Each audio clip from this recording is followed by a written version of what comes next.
Completely silver, this door is split into 4 sections, framed out equally. In each one, there's a pattern.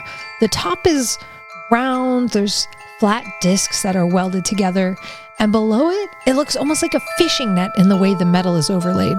Below that is a gingham pattern raised from flat metal, and then at the bottom, there's these big loops like bangles or bracelets, and they've been tacked together to make something totally new. The gaps in the metal emit a warm yellow glow, which belies the cold metal below your palm as you place your hand flat on the door and push.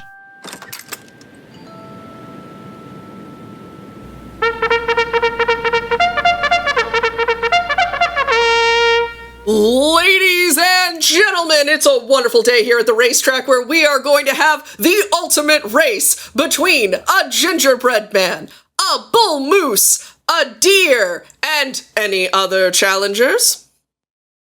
Fantastic! So, the racers are lined up. The goal is to make it to the candy cane forest before anyone else does. Racers, are you ready? Yep. Yeah. Go ahead.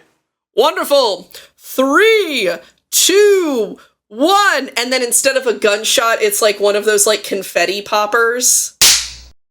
So you all just like book it down, heading towards the candy cane forest, just absolutely galloping. So the bull moose begins pulling forward. He is absolutely galloping. Halley, with her years of training as being a high-level sleigh-pulling reindeer, is absolutely going and is pulling ahead of him pretty easily. But going past them, like Barry Allen of the Baked Goods, is G.U.M.D.R.O.P, just absolutely sprinting at top speed. A poof of powdered sugar exploding behind him like a dust cloud. The whole running sequence for him is just fully coolly smear frame animation. While this race is going, Jack, Cedar, what are you two doing? Cedar, do you want to try to make it to congratulate the winner? Or should we wait here? Yeah, no, I think we should be at the end, man. All right, let's go. And as they're like hoofing it down there, hoofing it, Cedar pulls out some like strips of fabric from her bag. One of them is like rainbow strips of fabric. The other one is like this nice caramelly brown color. And she fashions 2 pom-poms to hold. The race goes on, and it's neck and neck between Halley and G.U.M.D.R.O.P for a hot minute, but G.U.M.D.R.O.P absolutely pulls ahead, and he does a stop once he reaches the edge of the forest where you guys are, the same way that people who are ice skating slowly skid to a stop, just blasting powdered sugar over all of you. Halley comes in behind just a few moments later, and sometime after that, the bull moose pulls himself over the finish line. There you stand at the edge of the peppermint forest. I think Hallie's covered head to toe in the powdered sugar from being behind G.U.M.D.R.O.P as he was running pell-mell. And as she like gets there and they're standing there, I think she's just gonna fully like shook out her coat, send the powdered sugar cloud up everywhere, and just be like, "That was great." Oh yeah, you run good. You run good. Yeah. Cedar comes bounding up and is shaking the pom-poms at them, the fabric pom-poms. Like, you both run good! That was so cool! Oh my god! Oh, thanks, man. Yeah, I like put a hand on G.U.M.D.R.O.P's back and I say, you won your first race. Oh yeah, that's what they built me for. Racing? Can't catch me. Oh. Yeah. All of the character build to just do the "you can't catch me, I'm the gingerbread man" joke. I thought the reveal was going to come much later. The bull moose, realizing that he's been beat, bows to you all, thanks you for a time, and begins to, lope back to town. As you all stand at the edge of the peppermint forest, you can hear a soft tinkling of bells and the soft sound.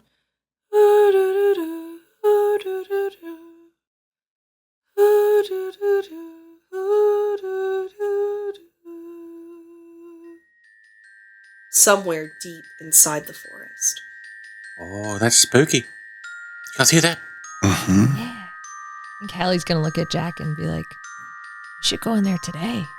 We're here. I'll race you. All right. Okay. All right, let's get in on this one, Spruce. Sorry, Cedar. She just smiles really big and is like, no, it's okay. You travel into the forest of peppermint and realize that the forest was not misnamed. While the things that grow around you are like big, gnarled, ancient trees, they are made of white and red striped peppermint. Some of them have little swirls like where knots in wood would be, that are of various colors, like somehow rainbow candy got dropped in with the rest of the mixture. Some of the ferns and evergreen plants that coat the ground crunch under as if they are decorations made of fondant and sugar. You trudge through with occasional sticks of the peppermint snapping underneath your feet, and the smell is both lovely and mildly nauseating. The notable thing about the peppermint forest is there are no birds.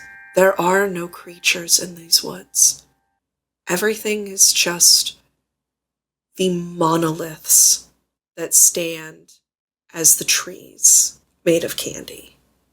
All of it around you is ancient and silent, except for occasional moments that you can continue hearing the notes of the song drifting through the wind. It's guiding you somewhere. You can feel it.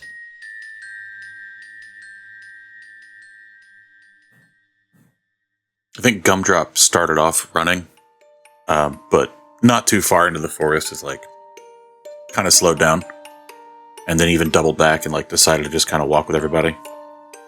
As we get a little closer, everybody just be ready. We don't know what it is. Ready? Ready for what? To spread some Christmas cheer. Oh yeah, okay. As Jack is saying that, can Halley do a divine sense just to see What are you looking for? where this melody is coming from as they're kind of tailing it in there? And it feels like there's maybe a creeping and pending sense of like something's creepy here. Fair and reasonable. So as you cast out this divine sense, remember from the last time we did this, it's not that you sense good or evil, it's that you sense the presence or absence of Christmas cheer. You are heading towards a font of cheer and magic, but right alongside it is something that appears to be draining it. As you listen, this song starts sounding more and more desperate to your ears, like it's a cry for help. Once Halley senses that, she's just going to kind of pick up a trot and start heading in there faster and faster and running pell-mell. Cedar had picked up a cane, or one of the branches off the floor of the forest as they were trudging through, and had just been like sort of sucking on it as they're walking. And she notices that it's a point, and as Halley starts running, she's like, all right, I guess we're doing this then. And she starts running forward. Jack, Gum-Drop. Gumdrop immediately like drops into a stealth protocol. I mean, that's the only way to put it. It is his programming. Activating stealth protocol. Oh, all right. No, I would like to roll stealth, basically. And he Please do. is running, though, but it's still stealthy. I'm doing the same thing, but gonna flank, so going the opposite way of Gumdrop. You all weave through the forest at various speeds and levels of stealth before you reach an enormous crystalline pool of glittering, shining light. On top of it is a dust of what is very clearly frozen, real snow. Beside this pool lies some form of contraption that looks deeply out of place.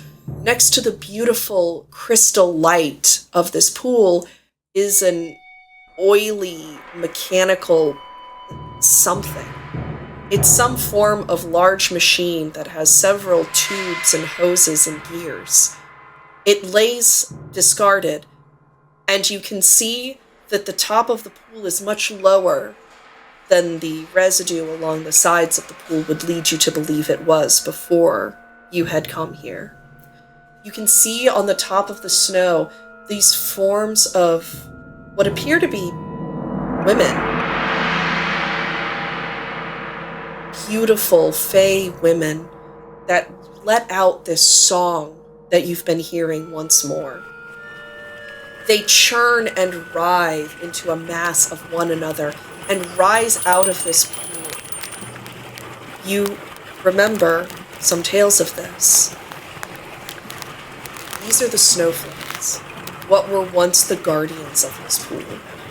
You remember the tale of when they had been part of the celebration, welcoming Clara into the land of sweets and gratitude for what she had done. But now they all look at you with these cold, frozen gazes. And they're in some kind of single hydric mass. And they all scream and reach for you.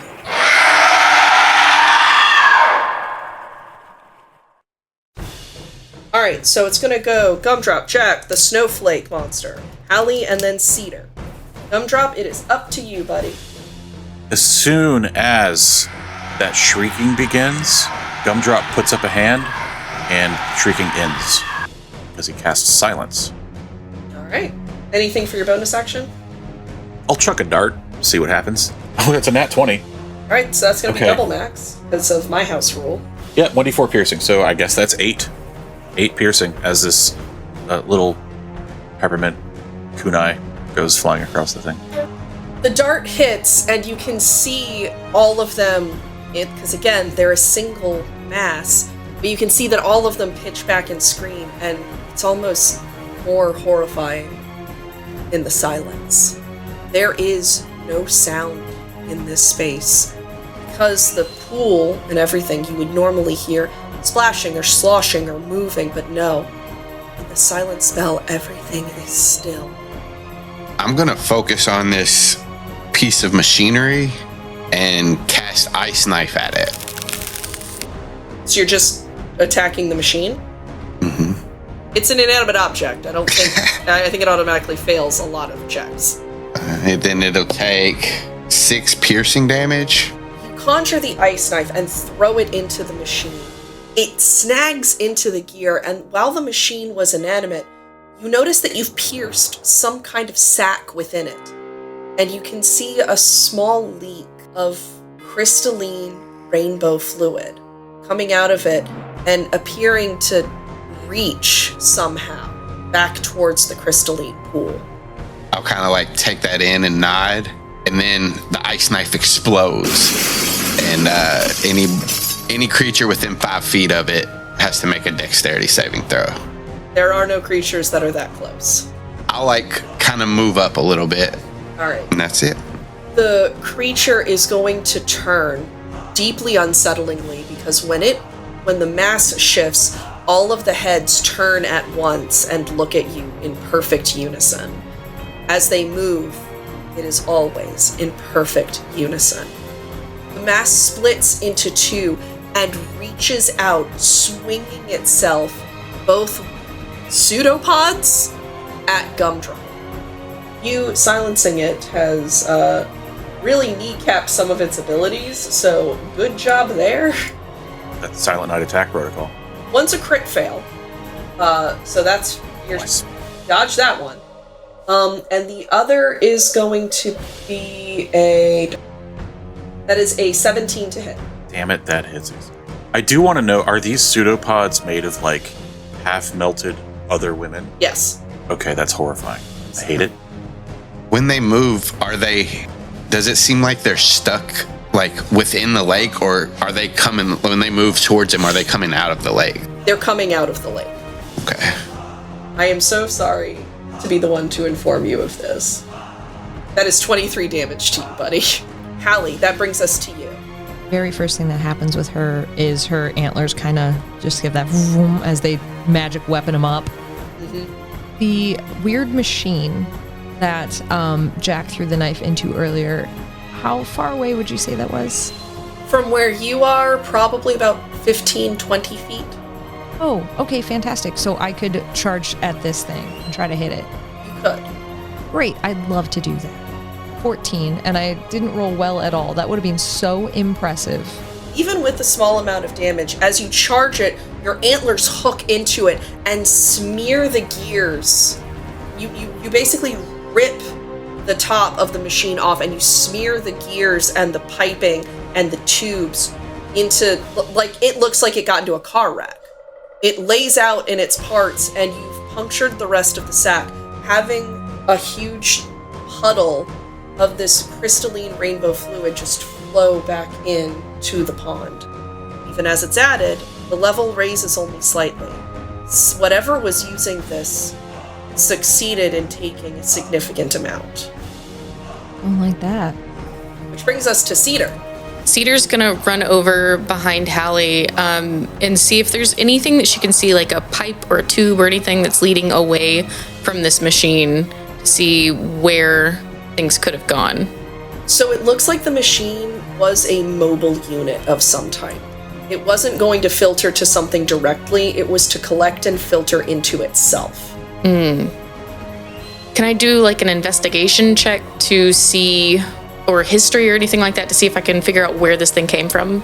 See if I recognize any of its components? I'm trying to think of what role that would be. Investigation sounds best to me. Okay. It will take your turn, but yes. Yeah, that's fine. That's a 13.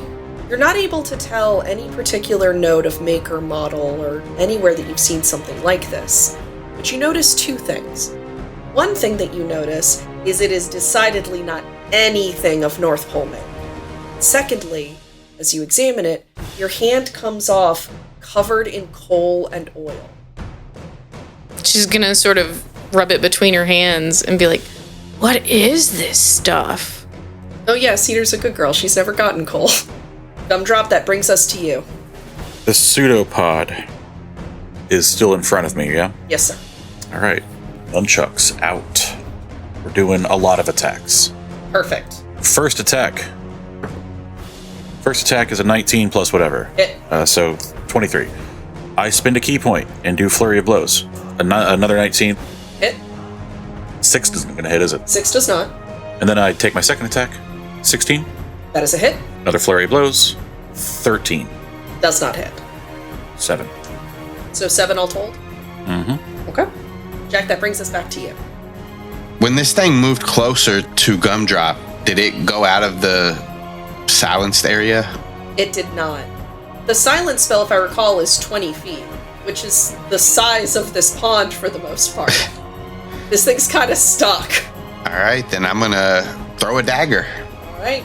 A regular dagger. 12. Miss.